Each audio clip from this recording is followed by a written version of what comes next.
Queria chamar o Dr. Tiago aqui. Vem cá, Tiago. Ele vai falar do livro, ele vai falar do tema que é pregação sem medo, discurso de ódio. Ele vai falar sobre isso.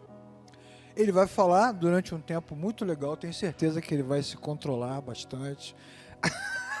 Que ele não é fácil não, mas ele fala pra caramba. E você vai curtir. Vai querer que ele fale mais. Ele vai se empolgando.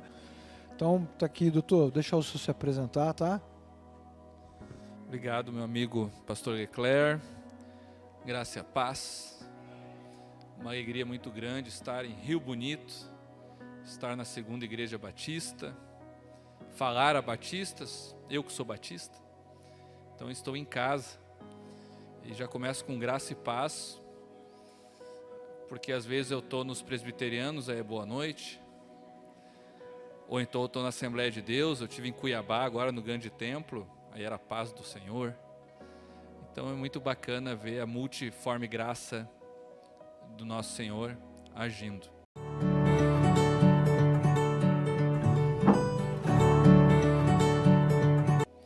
Gostaria de fazer uma pergunta. Além de batistas, nós temos outras denominações aqui? Assembleia de Deus? Tem outras denominações? Só levanta a mão. Quem não é batista, mas é de outra igreja que está aqui conosco. Tem lá. Muito bom. Então, eu gostaria de começar num púlpito batista, lendo a palavra de Deus. Por mais que o nosso assunto vai ser mais direcionado ao direito, mas ao direito de uma forma que eu acho que vai ser importante para você. Vamos então, quem tiver a Bíblia aí puder acompanhar comigo, na primeira epístola de Pedro, capítulo 3, versículo 13 em diante. 1 de Pedro 3. 1 de Pedro 3. 1 de Pedro vem antes de 2 de Pedro, né? 3, capítulo 13, diz o seguinte: Ora, quem há de maltratá-los se vocês forem zelosos na prática do bem? Mas mesmo que venham a sofrer por causa da justiça, vocês são bem-aventurados. Não tenham medo das ameaças, nem fiquem angustiados. Pelo contrário, santifiquem a Cristo como Senhor no seu coração, estando sempre preparados para responder a todo aquele que pedir razão da esperança que vocês têm. Mas façam isso com mansidão e temor, com boa consciência, de modo que, naquilo em que falam mal de vocês, fiquem envergonhados esses que difamam a boa conduta que vocês têm em Cristo. Porque se for da vontade de Deus, é melhor que vocês sofram por praticarem o bem do que praticando o mal. Palavras do Senhor. Então, começando com esse versículo, eu quero falar um pouquinho para vocês essa noite sobre discurso de ódio e pregando a verdade sem medo. Será que nós podemos falar do Evangelho de Jesus sem medo?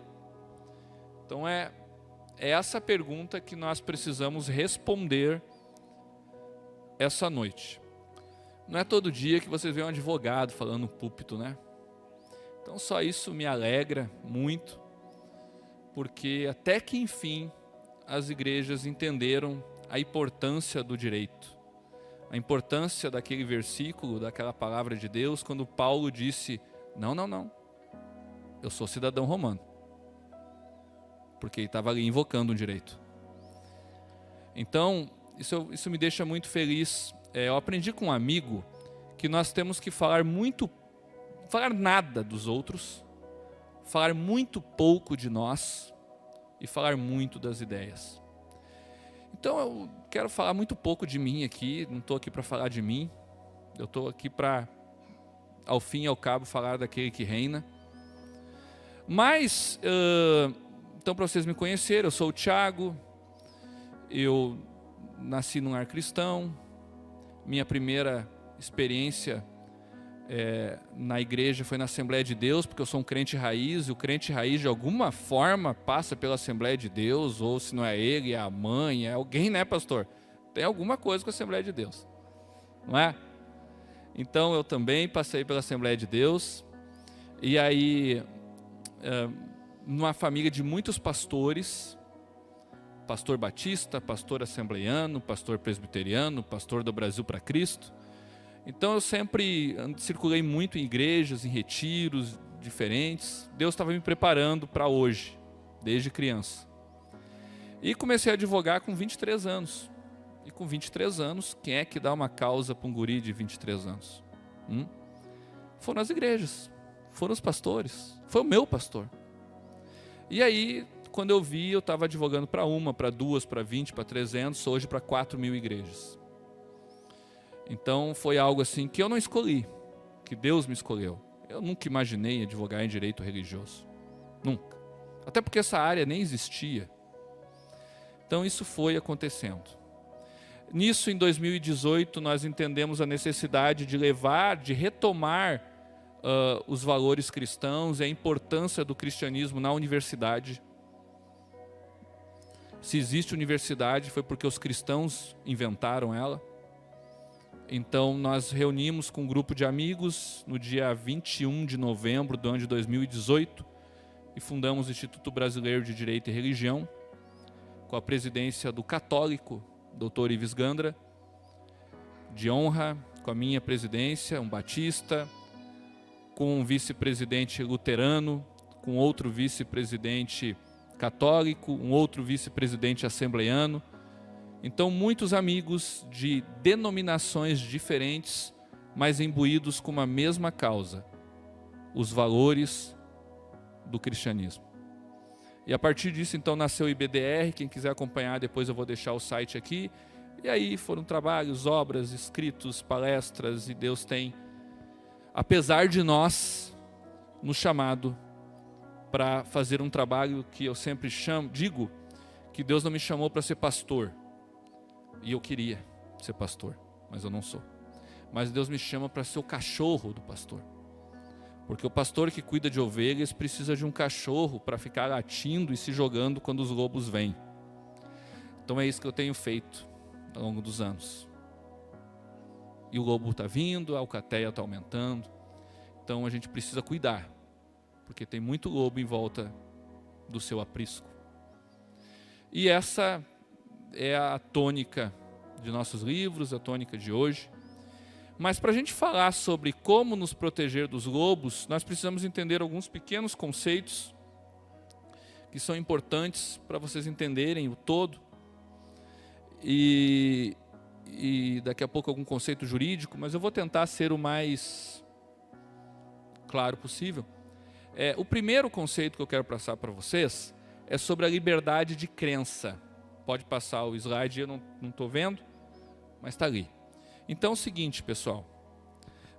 Quando nós estamos falando aqui de pregar sem medo, que eu posso pregar, eu posso evangelizar, isso acontece porque nós temos direitos fundamentais, direitos que nos asseguram, direitos que garantem que nós, então, tenhamos liberdade de crença.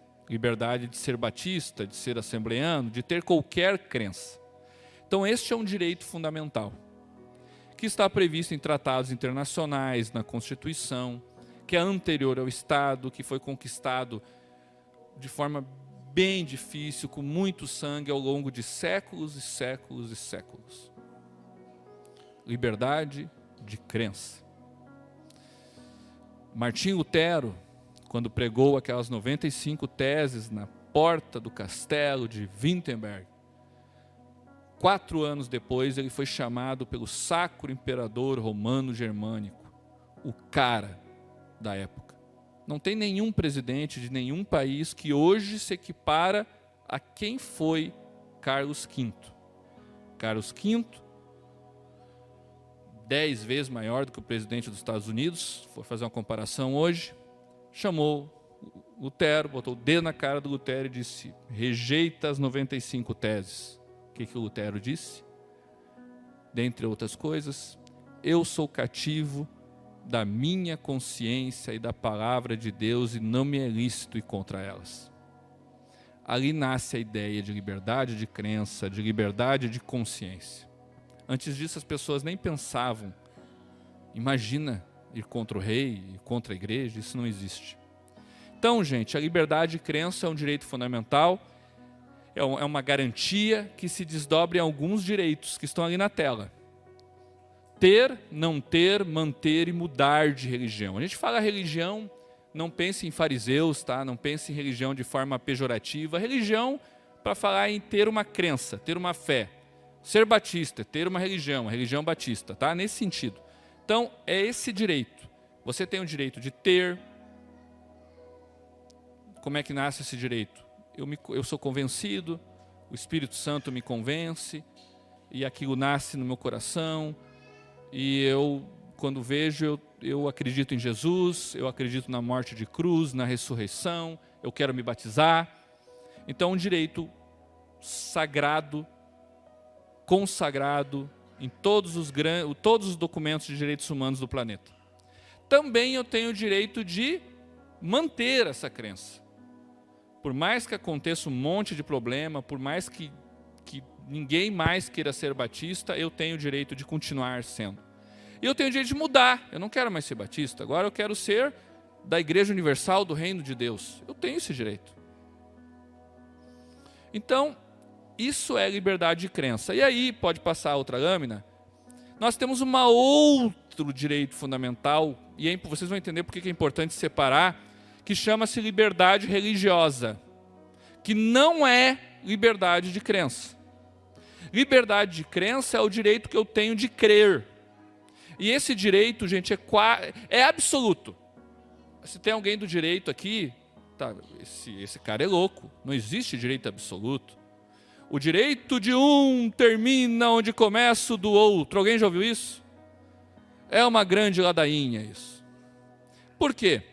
Porque existem direitos que não terminam onde começa o outro, como a liberdade de pensamento. Ou alguém pode impedir o que você pensa? Deu nó em vocês agora, né? Não pode, né? Alguém pode impedir o que você crê? Não.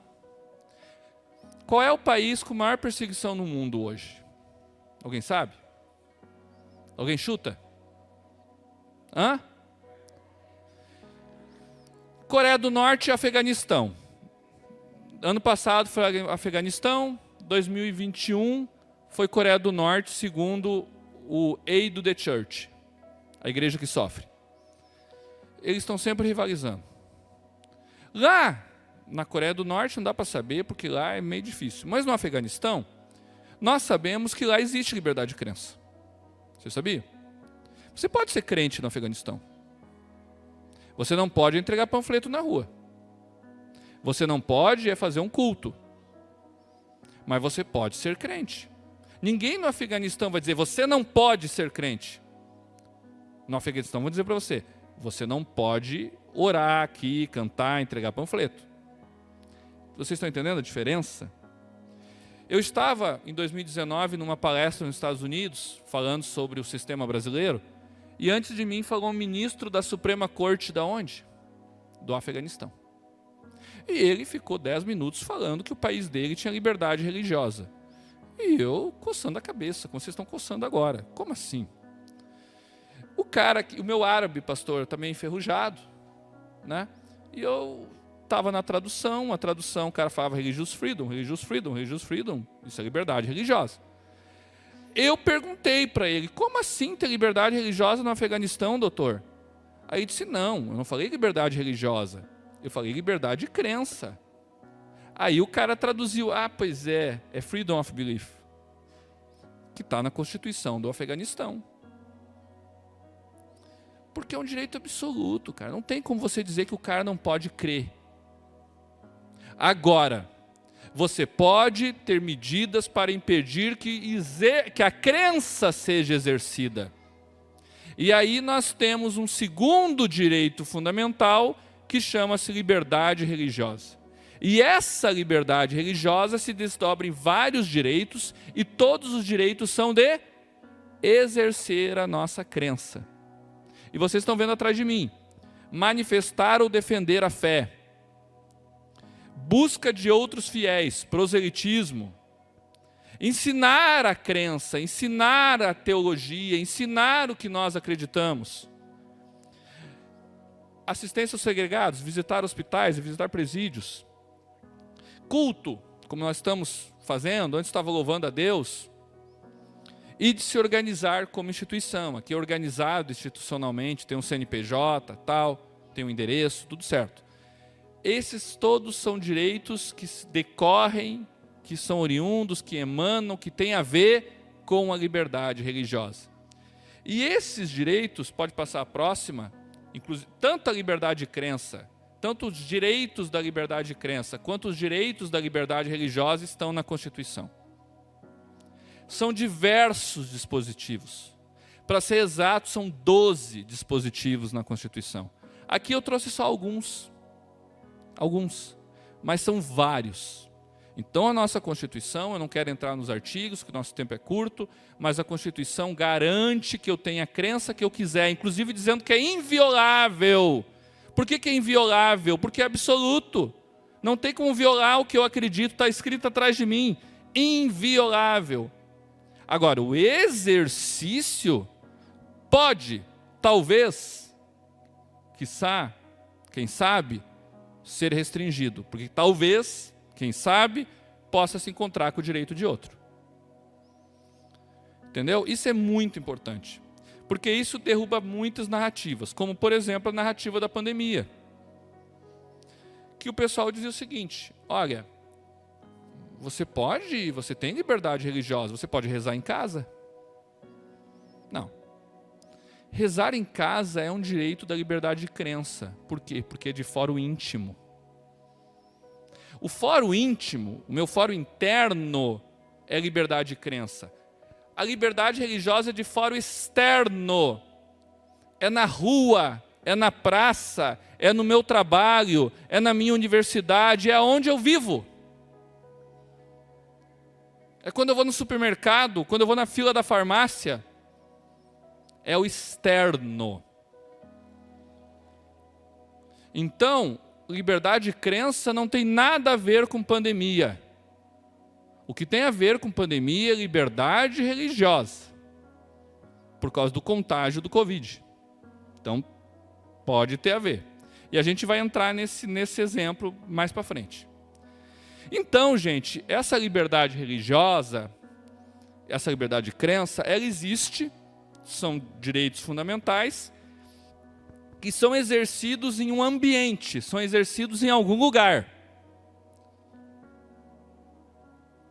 Pode passar? E esse algum lugar chama-se Estado laico.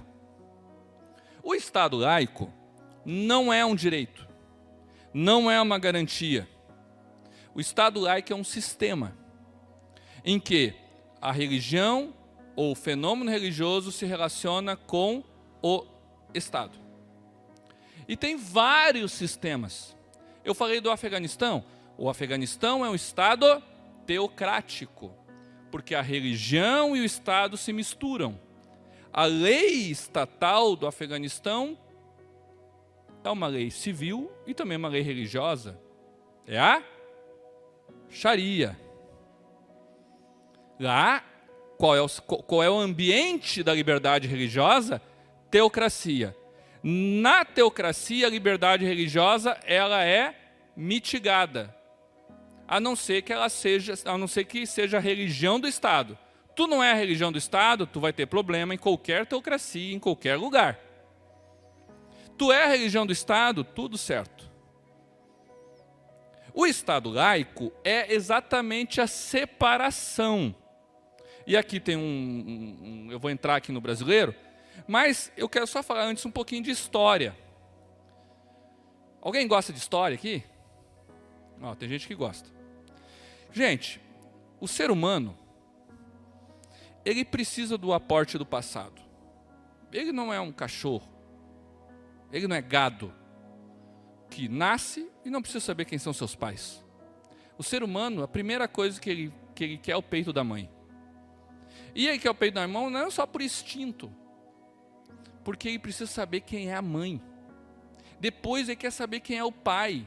Depois os avós, quem foram os bisavós. Porque nós precisamos do passado. Certo? E quando nós estamos diante de conceitos, nós precisamos entender quais foram as origens desses conceitos. Como esses conceitos foram formados. Isso é básico no conhecimento humano. Porque nos falta o conhecimento, a gente perece. Já dizia Oséias. Então nós precisamos entender quem nós somos. E quando a gente fala de Estado laico, nós precisamos entender como é que esse negócio entrou no direito. Como é que isso funciona? Eu poderia ir até Sócrates, eu poderia ir até o Monte Sinai com vocês. Mas aí eu tenho que ficar até a meia-noite, tenho que fazer uma vigília, e vocês não estão preparados para isso. O pastor ia ter que mandar vir pipoca, porque na Batista lá tem pipoca na vigília, né? Não sei se aqui tem, mas lá na minha tem. Então não vou fazer isso. Então não vou. Vocês querem saber isso? Olha só o papo de vendedor, cara. Compre um livro que tem ali, ó, que é um livro verde e amarelo, que eu conto exatamente essa história. Mas eu quero trazer um pouco mais perto, para entrar no Estado moderno. Nós temos a antiguidade termina com a queda do Império Romano em 450 e poucos, 470 e poucos, por ali. Depois dali a partir dali nós temos a Idade Média, que termina com a queda de Constantinopla, 1453. E a partir da Reforma Protestante nós temos o Estado moderno, tá? Que começa na verdade com Portugal. Portugal é o início do Estado moderno, tá? Estado moderno, que é o que nós vivemos hoje, tá?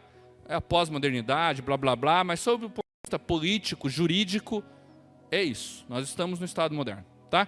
Bom, muito bem. No Estado moderno, acontecem alguns fenômenos interessantes com relação à igreja e Estado. Alguém aqui lembra da saudosa, que parecia que não ia morrer nunca, para a tristeza do príncipe Charles, Elizabeth II? Morreu. Foi para a glória, Deus a tenha. E por que era a Elizabeth II? Porque existia uma primeira, né? Como primeiro Pedro, porque tem um segundo Pedro. Então a Elizabeth I, século XVI, ela morreu, não deixou filhos, era rainha virgem, acabou a dinastia de Windsor, Inglaterra. Na época que ela vivia, deu toda a polêmica lá do pai dela, Henrique VIII, que queria se divorciar, casar com Ana Bolena, vocês já viram esse filme, bababá, o Papa Soijo, rompeu com Roma, nasce a igreja anglicana. Bom, dá toda uma confusão, não vou entrar nessa confusão, no fim das contas a coroa se assenta na cabeça de Elizabeth. Elizabeth tinha como conselheiro, sabe quem? John Knox, só, John Knox. Ela acaba morrendo, acaba a família Stuart, a família Windsor, a dinastia Windsor, e vem a dinastia Stuart. Tem até um seriado aí que minha esposa gosta, que é Outlander, que fala sobre os Stuarts. Aí inicia a dinastia Stuart, com Jaime, meu xará, Jaime I, rei da Escócia. E aí os puritanos, alguém sabe o que é puritano aqui? Você sabe o que é puritano? Pelo amor de Jeová. Todo mundo sabe o que é puritano? Senão, ô pastor, o pessoal sabe. Tá. Aí, os puritanos veem uma esperança em Stuart. Nossa, ele foi formado numa escola presbiteriana. Nós vamos conseguir reformar de verdade a igreja anglicana. Vamos lá conversar com o rei. Aí os presbitas foram tudo lá conversar com o rei. O que aconteceu? O rei, não. Igreja de Estado. Sem rei, sem bispo. Tchau para vocês. E já aproveita e passa ali na fila para a forca. Começou a matar puritano de tudo que é tipo. Aí, pessoal, os puritanos começam a fugir. Alguns vão para onde? Para a Holanda. E criam qual igreja? A Batista. Vocês nasceram, eu nasci daqui. Tem uns cabeça de bagre aí, desculpa, que diz que é a doutrina JJJ, porque Batista vem de João Batista. Não, pelo amor de Jesus. Não. Batista vem daqui. O pessoal foge do Stuart, vai para Países Baixos. Alguns vão para onde? Para Nova Inglaterra, que é a colônia. Pega um navio famoso chamado Mayflower. E nesse navio chego em Cape Cod. Não era para chegar em Cape Cod, era para chegar em Virgínia. Chego lá, o que nós vamos fazer? 102 pessoas. A maioria puritano. Meia dúzia de católico e mais meia dúzia de bandido. O que vão fazer? Olha, vamos assinar um pacto entre nós. Que a gente pode fazer o que quiser. Vamos desbravar esse país. Menos perseguir alguém por religião. Sem perseguição. Separação igreja e Estado. Primeiro documento norte-americano com força de proto-documento constitucional fala em quê? Separação igreja e Estado. 10 anos depois, Roger Williams vai para a mesma Plymouth, também pastor anglicano, fugindo, foge, vai para Plymouth, não gosta muito de Plymouth, porque é um não conformista, vai para Rhode Island, e em Rhode Island ele escreve a Constituição de Rhode Island, que está claríssimo, separação, igreja e Estado, e lá ele funda a primeira igreja batista dos Estados Unidos da América. Muito bonito, 1640 e poucos. 130 anos depois, nós temos o quê? Abril de 1776, Declaração dos Estados da Virgínia. Qual é o artigo 12 dessa declaração? Separação, igreja, Estado, liberdade religiosa. Um mês depois, Declaração de Independência. O que fala? Como é que começa a Declaração de Independência? Consideramos essas verdades como autoevidentes. A criatura é dotada de seu Criador de certos direitos inalienáveis, quais sejam liberdade, propriedade e busca pela felicidade. Essa frase é a frase mais falada da história do idioma inglês. Assim nasce os Estados Unidos da América. Ou seja, a religião, a fé, a crença era importante para o norte-americano. Bom, 13 anos depois, um número sugestivo, 13 anos depois, nós temos o quê? Revolução Francesa. A Revolução Francesa, gente, tinha como lema igualdade, liberdade, fraternidade. E lá na Revolução Francesa, o pessoal também entende, os jacobinos, que a religião é importante. E o que eles dizem? Mas não essa religião. Vamos criar a nossa. E eles criam a deusa razão. E diz o seguinte, olha, chama os padres, Padreco, é o seguinte, aquele cara lá que está naquela cruz, aquilo lá é tudo lorota, tá? Aquilo é tudo papo furado, não existiu, tira aquela cruz e vão botar uma estátua da deusa razão. Tá tudo certo. 99% dos padres disseram não. O que aconteceu com eles? A gente fala mal dos padres, eu quero ver um pastor fazer isso. O padre disse assim, não, vai ficar a cruz de Cristo lá. Guilhotina, perde cabeça. 200 padres morreram na Bastilha. Isso é dado histórico, é só entrar no Google. Aí, 13 freiras carmelitas foram prantear os padres. O que eles fizeram, pastor? Estupraram as freiras e degolaram as freiras também. Guilhotina para as freiras. Assim nasce a ideia de separação igreja e Estado na França. Por que eu estou trazendo isso? Porque aqui nós temos dois modelos, dois sistemas de como eu encaro a religião. Um sistema norte-americano, que a religião é importante. Eu estou vindo para a Nova Inglaterra porque eu quero liberdade. Eu quero cultuar a Deus. Um outro modelo que diz a religião é opressora. A religião aliena. A religião é para retardado e ignorante. Não concorda? Forca. Guilhotina. A França simplesmente ruiu. E o que os franceses tiveram que fazer? Em 1813, entregar a França para Napoleão Bonaparte. Só isso. para um ditador. Quem quiser saber mais dessa história, que gosta de estudar, leia alguém da época. Seja crítico, inclusive com o que eu estou falando, pesquise o que eu estou falando. Leia alguém da época. Alexis de Tocqueville, O Antigo Regime e a Revolução. Ele viveu na França em 1830, 1820, e aí você vai ver o que aconteceu na França. Tá bom? Então, gente, por que eu trouxe tudo isso? Falei 10 minutos aqui sobre isso, e não sobre discurso de ódio. Porque, gente, nós brasileiros temos como fonte, como origem, como ancestral, como tataravô, o sistema norte-americano.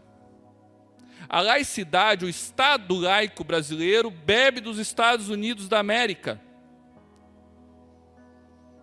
Quando foi proclamada a República, ou foi dado o golpe, em 1889, a bandeira brasileira era para ser a bandeira dos Estados Unidos igual, só com as cores verde, amarela, verde, azul e vermelho. A Constituição brasileira era não era uma cópia, mas era todo espelhado o sistema de repartição de competências, tributário, Estado federado, tudo Rui Barbosa copiou do sistema americano. O sistema constitucional brasileiro é uma cópia do sistema americano, lá em 1891, primeira Constituição republicana. Inclusive como a igreja se relaciona com a Constituição, com a religião. Tenho um livro que vai ser lançado pela Almedina, que é a Teoria da Liberdade Religiosa. Eu começo o livro com uma frase do Rui Barbosa, dizendo o seguinte: antes da República, o Brasil nasceu cristão, ele é cristão, e cristão continuará sendo. Nós precisamos respeitar o cristianismo. Assina Rui Barbosa, um ateu. E sob essa ótica, nasce o Brasil republicano, que no Império nem precisa falar como ele era, reconhecia a importância da religião. Hoje nós temos uma Constituição que é promulgada sob a proteção de quem? Alguém sabe? O que está no preâmbulo da Constituição? Abra a Constituição, está escrito: promulgamos essa Constituição, tal e tal e tal e tal, sob a proteção de Deus. Está escrito na Constituição. Tem algumas igrejas que eu vou que tem a bandeira do Brasil, mas aqui tem a bandeira do Brasil, ali. Não dá para ver direito por causa do reflexo. Se você olhar para o símbolo maior do Brasil, qual é o símbolo maior de um país? É a sua bandeira. O que tem na bandeira brasileira? Uma cruz. Aquelas estrelas ali, se você olhar bem, formam uma cruz. Porque aquelas estrelas é o céu do Rio de Janeiro, uma foto da Cruzeiro do Sul. A Cruzeiro do Sul, em latim, se você pegar a constelação Cruzeiro do Sul, em latim é Crux, não é Cruzeiro do Sul. O nome do Cruzeiro do Sul é Crux. O que é Crux? Cruz. E o que tem na bandeira do Brasil? Uma cruz. Isso implica dizer que o Brasil reconhece a importância da religião. Então o Brasil não é francês. O Brasil não tem nada a ver com o modelo francês. Se o Brasil tivesse alguma coisa com o modelo francês, o Brasil não tinha Deus numa Constituição, não tinha uma cruz na sua bandeira. Vocês estão entendendo? Então a nossa origem é a norte-americana, que tem na sua declaração de independência a palavra com C maiúsculo, Criador. Por que isso é importante? Porque aí nós chegamos no nosso Estado laico. O nosso Estado laico é esse que eu escrevi ali, ó, colaborativo. Porque aqui, além de separação e liberdade, nós temos benevolência, uma característica, ou seja, o Estado reconhece a importância da religião e colabora com ela. Colabora de igual sorte para todas as religiões. Não existe benefícios. É isso que não pode ter no Estado laico brasileiro. Ou seja, benefício só para uma fé. Não, trata todos igualmente. Existe esse modelo na Alemanha, na Itália, na Espanha, em Portugal. Só que lá existem benefícios para algumas fés. No Brasil, não. Pode passar adiante. E está na Constituição. Não sou eu que estou falando. Está ali, artigo 19, inciso 1º, vocês estão vendo ali, está dizendo é vedado, vedado, vedado. Estabelecer cultos, ou seja, não pode ser o Afeganistão, subvencioná-los, e olha aqui a palavra, o verbo, embaraçar-lhes o funcionamento. Funcionamento do quê? Do culto e da igreja. Não pode embaraçar. Não pode, não é impedir, é embaraçar. Não pode, porque é importante. É tão importante que eu posso colaborar com ela. É o fim do artigo. Eu não vou ter tempo, eu gostaria de mostrar todos os artigos para vocês. Até o ensino religioso pode ser confessional numa escola pública. Escola pública, Estado laico, escola pública. Pode ter um pastor ensinando ensino confessional na escola pública.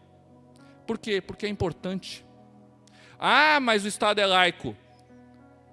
Matrícula é facultativa. Está na Constituição. Teu filho não é obrigado. Tira ele da aula, então.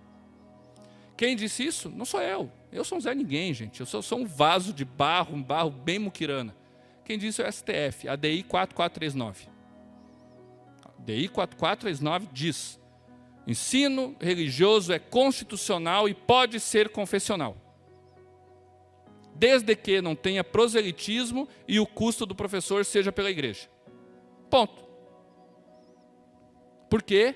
Porque é importante a fé para o brasileiro, fim de história. Mas será, eu estou pintando aqui um Brasil tão lindo que vocês estão comigo entrando na toca do coelho.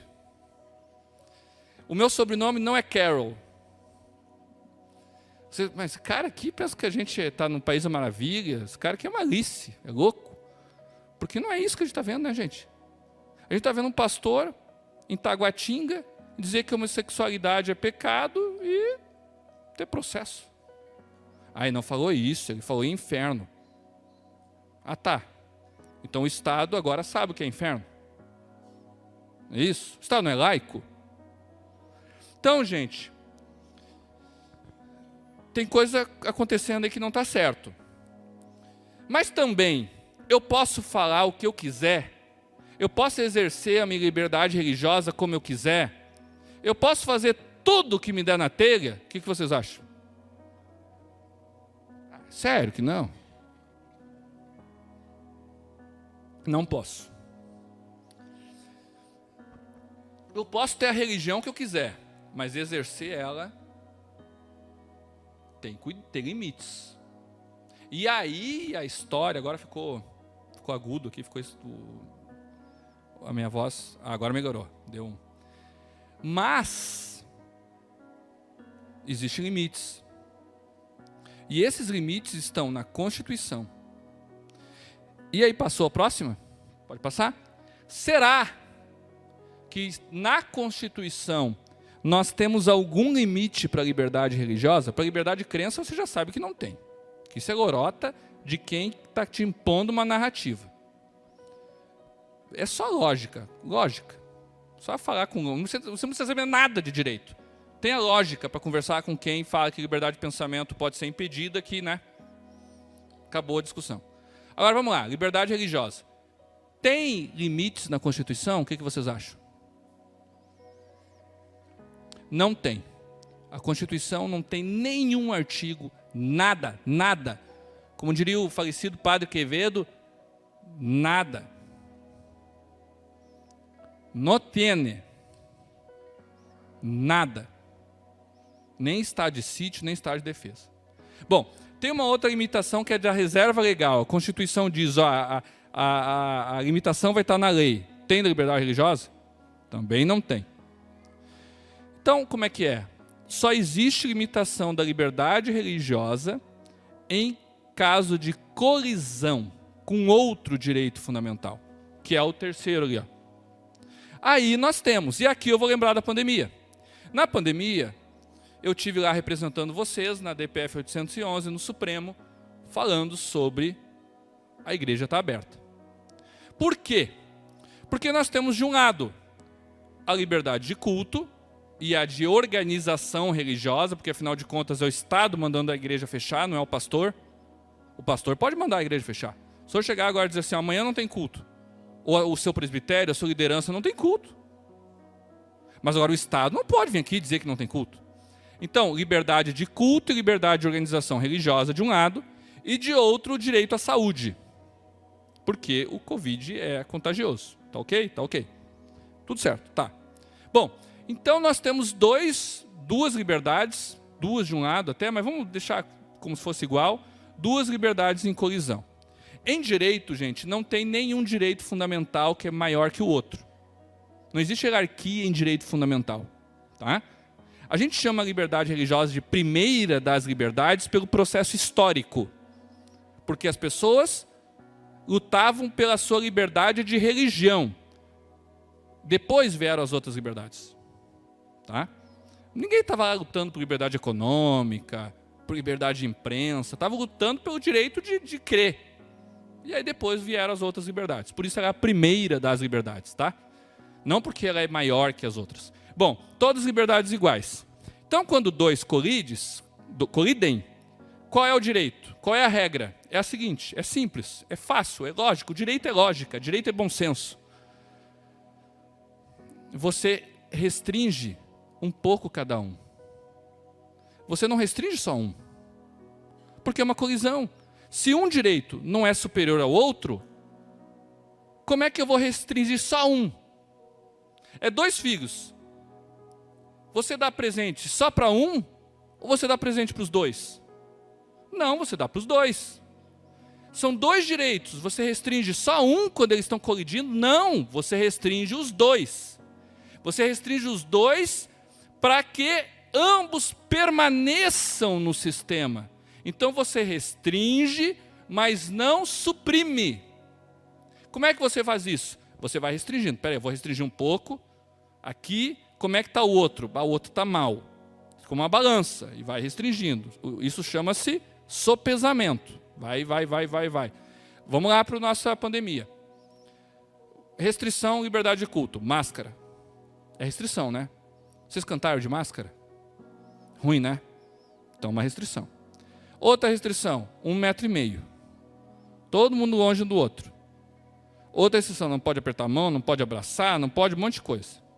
Um monte de restrição. Suprimiu? Não, né? Porque ficou o culto. O pastor fazia 4 cultos num dia, 10 cultos num dia, mas não suprimiu. Saúde. Restringiu? Restringiu. Porque mesmo com máscara, mesmo 1,5 metro, ainda podia transmitir o Covid. Então tem uma restrição. Mas é muito menor do que o culto cheio, todo mundo sem máscara, abraçado, passando Covid feliz da vida. Esse é outro extremo. Culto cheio. Não, o direito à saúde é que se exploda. Não. Restringe o culto, mas também o direito à saúde. Gente, isso é teoria de colisão de direitos fundamentais. Pergunto, foi feito no Brasil? Hã? Não, você sabe. O STF diz que a igreja tinha que fechar. Sabe qual Supremo disse que a igreja não podia fechar? Agora vocês vão rir de mim. A França. A França, matadora de padres, disse que as igrejas não podiam fechar na pandemia. É óbvio que os Estados Unidos disse que a igreja não podia fechar na pandemia. E muitos outros países. Mas todos foram uníssonos em dizer que a liberdade de culto tinha que ser restringida. E aí vem um outro limitador agora, que a pandemia passou. Vem um outro, chamado discurso de ódio. E o discurso de ódio também tem o padrão de limitar, porque nós estamos aqui, de novo, na balança. O que é mais sagrado para mim é viver a minha vida conforme a minha fé. O outro, o que é mais sagrado para mim é viver a minha vida conforme eu me sinto, conforme eu me acho, conforme eu nasci, etc. São coisas importantes para ambas as pessoas. Então, de novo, o que nós temos? Uma colisão de direitos fundamentais. E o discurso de ódio é aquele que diz assim, olha, você chegou no limite. Passou daqui, você não pode mais. E aí, eu quero trazer 2 casos para vocês, na próxima tela, de 2 pessoas que foram tiveram processos abertos de discurso de ódio, porque falaram coisas horríveis. E eu atuei nos 2 casos, os 2 casos já foram resolvidos, por isso que eu estou trazendo aqui. Eu atuo em outros casos nacionais, mas não são resolvidos, não foram resolvidos. Esses foram, tá? E depois eu vou contar para vocês como é que foi. Passa aí o primeiro, esse aqui, ó.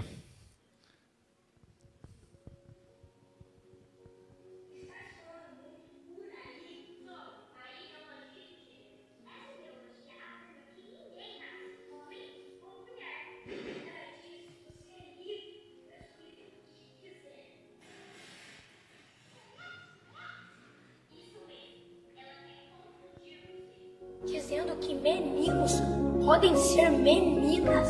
E meninas podem ser meninos. Mas isso tá errado. Sim, muito errado. Pois com isso, eles querem confundir também A nossa fé. dizendo que o nosso Deus pode errar. Querem trocar a verdade de Deus por uma mentira. Mas o nosso Deus nunca erra. Ele nunca erra.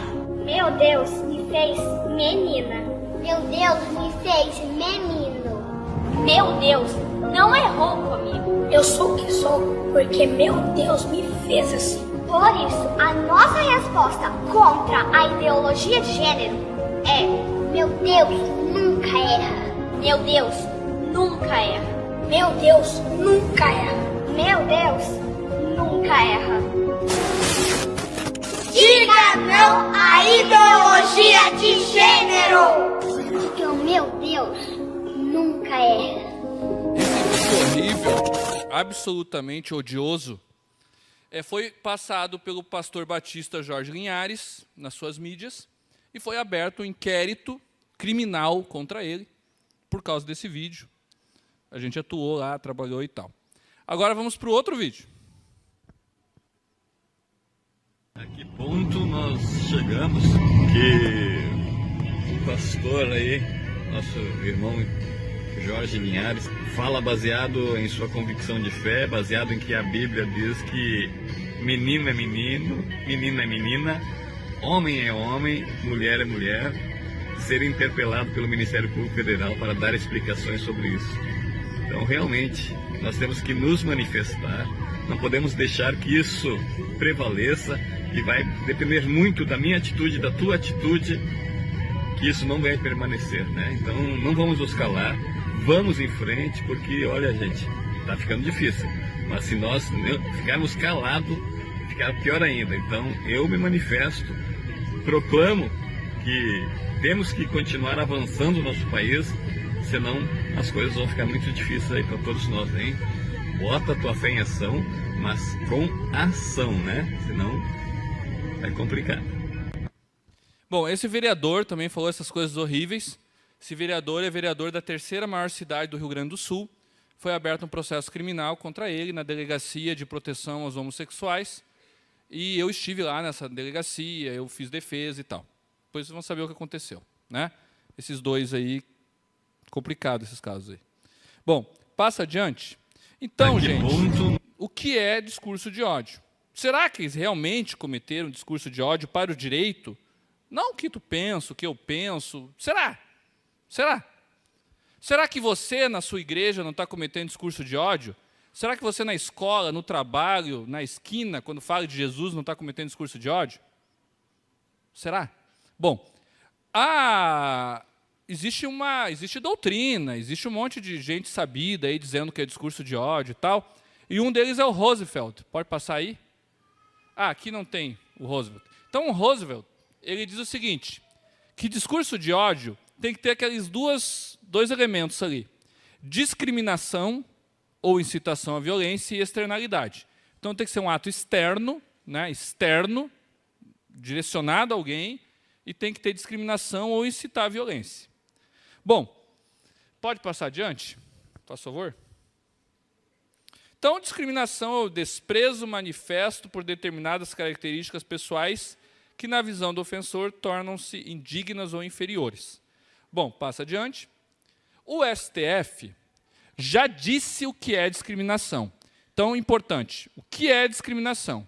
Porque incitar a violência qualquer um sabe, E fica simples. Ato externo é externar, né? Falar, escrever. Então, o grande ponto é o que é discriminação. O STF disse. O STF disse que discriminação é um processo, e esse caso aqui é um leading case, para quem é do direito sabe, ele foi julgado no habeas corpus em repercussão geral. Né? Então, é uma decisão em repercussão geral que é vinculante. Esse caso, o STF diz o seguinte, olha, você precisa passar por 3 etapas, é um silogismo, tem que passar pela primeira, para chegar na segunda, para chegar na terceira, passar pela terceira é discriminação. Não é só uma, não é 2, são as 3. Então, primeiro, analisa o discurso. Tem uma constatação expressa, não é o que tu acha. Não é a tua exegese, não é o que tu talvez, não é. Expresso superioridade entre seres humanos. Vou dar um exemplo. Durante séculos, se não milênios, com exceção do povo hebreu, a mulher era inferior ao homem. Isto é a primeira etapa. As mulheres eram inferiores aos homens. Era isso que os, não vou usar o palavrão aqui, achavam. Quem tratava a mulher igualmente era lá, leis sinaíticas, Canaã. O resto, meu Deus do céu. Tem países que até hoje a mulher só pode andar atrás. Isto é a primeira etapa. Então, uma constatação que eu estou dizendo, olha, existe homem, existe mulher. A mulher é inferior. Entendeu? Existe flamenguista e torcedor do Fluminense. O torcedor do Flamengo é inferior. Não sei se vocês concordam. Entendeu? Mas é isso. Bom, tá, foi dito isso. Qual é a segunda etapa? A segunda etapa é dizer que eu sou superior. Eu digo, olha, Colorado é superior a qualquer time de futebol do Rio de Janeiro. E é o meu time, sou eu, nós somos melhores.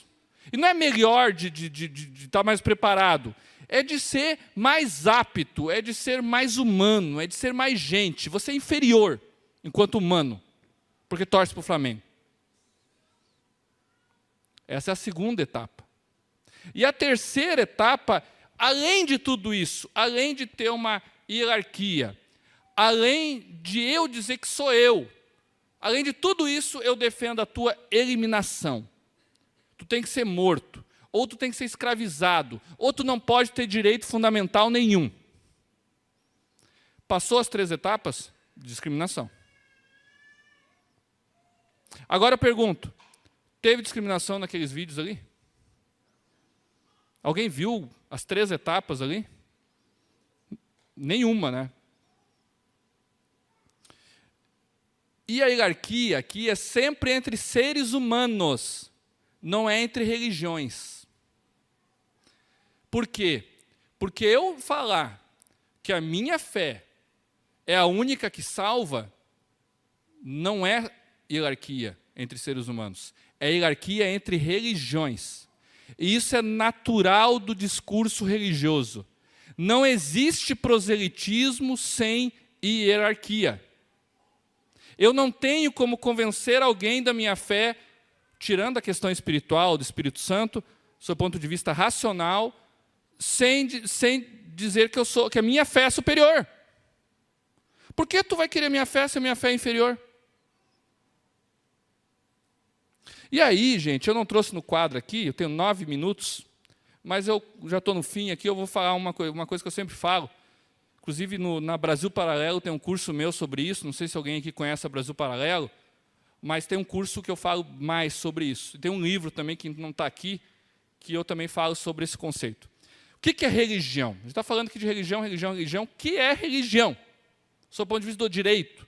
A religião é a soma de 3 elementos. Isso é doutrina internacional, pacífica, tal. 3 elementos. Tu tem um triângulo, então. Numa vértice, tu tem o D, de divindade. Na outra vértice, tu tem o M, de moralidade. E na outra, o C, de culto. Para você ter uma religião, você precisa identificar esses 3 elementos: divindade, moralidade e culto. Se não tiver um, não é religião. Maçonaria não é religião porque não tem esses elementos. Maçonaria tentou imunidade tributária no STF, o STF diz: não, tu não é religião, tu não tem um desses elementos. Então eu preciso ter relacionamento com a divindade a partir de valores morais que resultam num culto. Os valores morais, eles são centrais, porque eles me dizem como eu relaciono com Deus e eles me dizem como o culto acontece. Se hoje tem um culto aqui, é porque alguém estudou a Bíblia, fez uma exegese da Bíblia para dizer como tem que ser a liturgia do culto. Não foi o pastor que inventou. Desculpa, pastor. O pessoal achava que foi o senhor. Não, o pastor Salustiano. Não, não foi ele. É uma exegese a partir da Bíblia de como o culto de adoração a Deus deve ser. Então, veja, a moralidade, os valores morais são essenciais, porque eles dizem como acontece o culto e como eu me relaciono com Deus. Bom, dito isso, o que o pessoal fazia no passado para acabar com a religião, com o cristianismo? Atacava quem? Atacava Deus. Tentaram, melhor dizendo, matar Deus numa cruz. Não é? Mata Deus. Ele se relaciona com Deus, mata Deus. Botaram na cruz. Puxa, Deus ressuscitou. Vamos continuar tentando matar. Mata eles, mata os cristãos, mata todo mundo. O que aconteceu? Mais cristãos nasciam.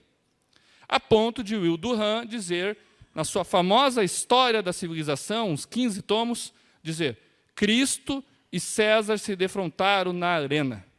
Venceu Cristo. Bom, não está dando certo esse negócio de atacar Deus. Vamos atacar o culto. Não pode mais cultuar. Onde é que a gente foi? Para as catacumbas. Não pode cultuar na pandemia. E eu dei um jeito. Eu cultuei. Não pode. Os caras, vamos atacar a moralidade. E vamos atacar de forma sorrateira. Vamos fazer o seguinte, subordinação feminina, isso é coisa do passado. Divórcio. Não, divorcia quantas vezes quiser, por qualquer motivo. Casamento? Não, casamento pode ser entre homem e homem, pode ser entre um homem e 5 mulheres, ou uma mulher e 5 homens. Sexo antes do casamento, que careta. Claro que pode fazer sexo antes do casamento. Pode fazer antes, pode fazer depois. Homossexualidade, não tem problema nenhum, eles se amam. E aí, vai mudando a moralidade, mudando, que vai chegar um tempo que não existe mais cristianismo, porque a igreja se tornou outra coisa. E aí eles nos venceram. Não ataca Deus, não ataca o culto. Muda o que eles acreditam. E é esse o processo que está passando por debaixo do nosso nariz e nós não estamos vendo. Muda, relativiza. Porque a verdade que liberta, não. Verdade. Quem é que disse o que é a verdade? Não foi Pilatos? O que é a verdade? Divórcio? Não divorciar? Sexo? Não pode? Castidade? Não mentir? Não facilitar para ganhar uma vantagem depois? Não. É grave isso, gente. Em muitos lugares, em muitas igrejas, infelizmente, já não existe mais uma igreja cristã.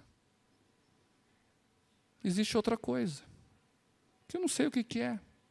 Porque não tem nada a ver com o credo dos apóstolos, não tem nada a ver com o credo niceno. O que é credo niceno? Tu não sabe o que é credo niceno? O que está fazendo aqui? Se tu é crente de verdade, a tua vida inteira é o credo niceno. E aí estão fazendo o quê? Estão usando o Estado para julgar aquela pessoa que não se adapta ao novo normal. No passado, no poderoso Império Romano, quem julgava um herege eram os bispos. Não era o poderoso Império Romano. Hoje, quem julga o herege, que continua acreditando que existe uma verdade absoluta, é o Estado. Como a juíza de Taguatinga, que disse que abre aspas, o pastor disse, homossexual tem reserva no inferno, fecha aspas. Vocês podem criticar essa fala. Vocês são pares desse pastor. Agora, uma juíza, não. O que a juíza disse? A exegese desse pastor não representa o cristianismo. Então, eu vou dar a liminar. Essa juíza está querendo o lugar do Papa Francisco. Ou está querendo o lugar do Augusto Nicodemos. Ou está querendo o lugar do Silas Malafaia. Ou está querendo o lugar do pastor José Valandro. Ou está querendo o lugar do pastor Salustiano. E aí, gente, vem o STF de novo. E diz que discriminação contra homossexual é crime. Passa aí, faz favor. Estamos chegando ao fim, tá, gente? E eu vou dizer para vocês, o STF não podia fazer isso, porque o STF não é o poder legislativo. Mas, o que o STF fez está certíssimo do seu ponto de vista moral e de mérito. O homossexual é um ser humano igual a mim, e eu estou aqui falando isso porque eu amo o homossexual. E se você não ama o homossexual, você precisa amar o homossexual. Então, o cara que não ama o homossexual e discrimina o homossexual tem que ir para a cadeia mesmo. E não é só homossexual. O homossexual é o negro, é a mulher, é o crente, é o religioso. Aí o STF cria o crime de homotransfobia e diz. E aqui, esse negrito que está ali, esse sublinhado, não foi eu que fiz. Está na decisão do STF, os negritos e os sublinhados. E eu vou dar ênfase ao lê-los. A repressão penal, a prática de homotransfobia não alcança, nem restringe ou limita o exercício da liberdade religiosa. Vocês viram? Está falando de liberdade religiosa é exercício. Falei no começo. Qualquer que seja a denominação professada, a cujos fiéis e pastores, e ministros, não é só pastor, fiéis também, é assegurado o direito de pregar, de divulgar livremente. Aí eu me lembro dos paranaenses, meus amigos, leite quente, não sei mais o que, tudo ente, livremente. Pela palavra, pela imagem, ou por qualquer outro meio, o seu pensamento, adição, conjunção aditiva, de externar suas convicções de acordo com o quê? Com a moralidade. Olha eu de novo, não sou louco, viu? Com o M, com o que se contiver em seus livros e códigos sagrados, para nós, Bíblia. Bem assim de ensinar, segundo orientação doutrinária ou teológica, podendo buscar e conquistar prosélitos. Eu posso dizer que a religião X é de demônios. Porque isso é hierarquia de religiões. Não é a pessoa que é o demônio, é a religião.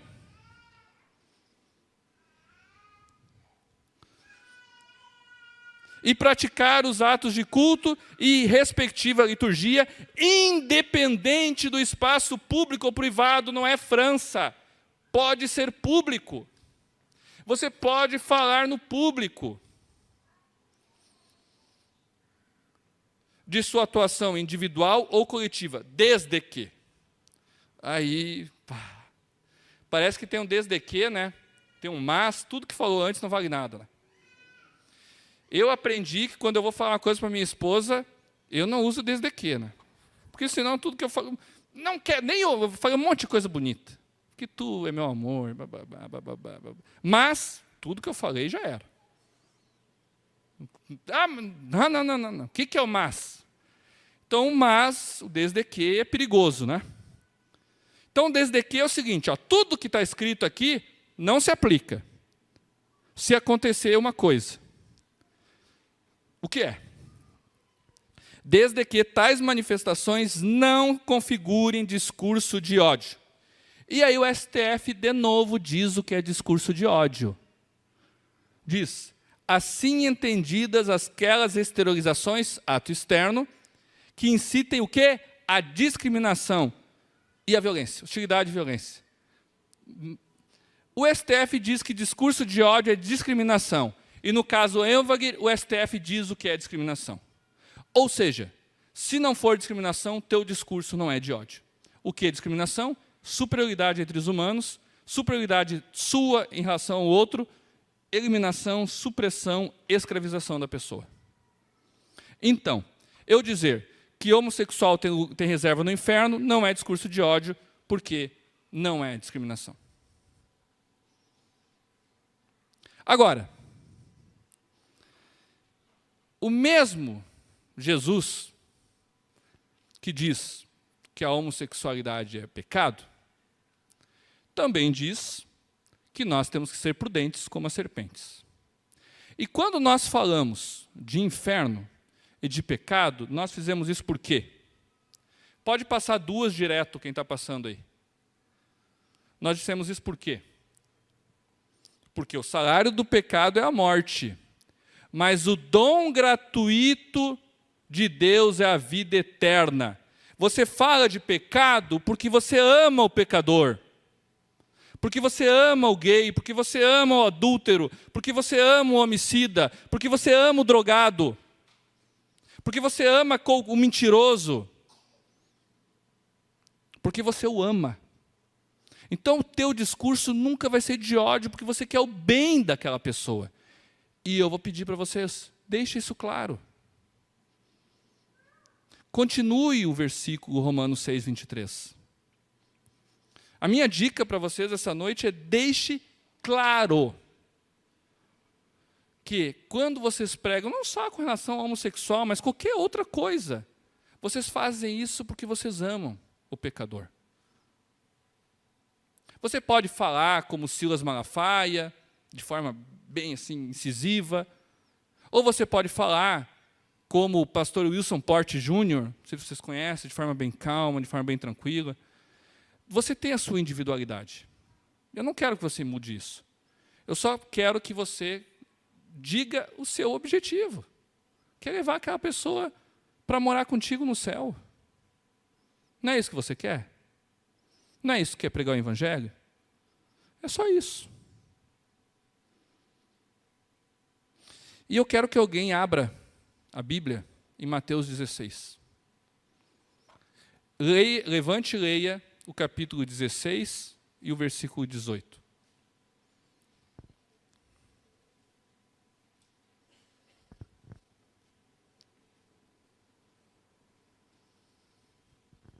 Eu vou pedir para o irmão das mídias deixar a mídia aqui, tá? Porque nas perguntas ali eu vou mostrar mais alguma coisa. Ou, de repente, o irmão pode passar para a última, que tem os meus dados aí. Eu não sei onde é que está o irmão da mídia, eu estou olhando assim meio que quem olha para Deus, né? Né? Ah, está ali, ó. Tá bom. Faz sentido, tem um computador ali. Faz sentido. Alguém lê aí, Mateus 16, 18.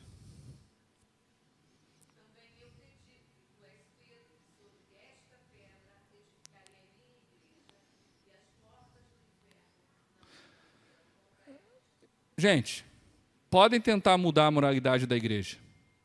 E estão conseguindo em alguma parte. Mas as portas do inferno não prevalecerão contra a igreja. E se um dia a gente for perseguido de forma extrema, como os cristãos na Nigéria são, eu gostaria de ver vocês comigo sendo perseguidos. Porque eu Já disse em audiência para um juiz federal que se mudar a lei no Brasil, eu vou ser algemado em audiência. O juiz olhou para mim e disse, eu não mudo uma vírgula do que está no livro. Uma vírgula. Eu vou preso. E eu espero que irmãos meus não se acovardem e sejam como os padres da Bastilha, que foram para o matadouro, louvando a Deus. Que padres sejam exemplos para nós. E muitos outros mártires. Irmãos, o fato esses assuntos são bons e o fato do Tiago estar aqui mostra o quanto o ensino é importante, né? Como a própria Bíblia diz, o povo padece porque lhe falta o conhecimento do Senhor e o conhecimento natural.